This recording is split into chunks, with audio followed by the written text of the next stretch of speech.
The next managing director of the International Monetary Fund is likely to come from outside Europe when current leader Christine Lagarde eventually leaves, the deputy head of the Washington-based fund said in an interview broadcast on Saturday.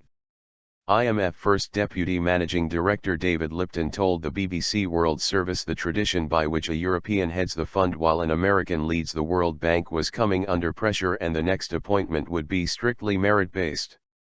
Described on the same radio program as an incredible anachronism by former IMF chief economist Kenneth Rogoff, the convention that has ensured that Europeans lead the fund has been increasingly challenged during the Eurozone crisis.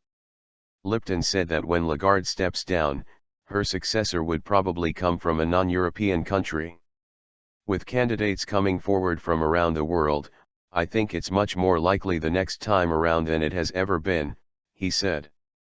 There are more and more eminently qualified people from outside Europe and the United States, and I think the fact that there's been so much focus on crisis in the United States right at the early stages of the global financial crisis and with Europe, is going to lead to a sense that there has to be a broader pool for the leadership role, Lipton said.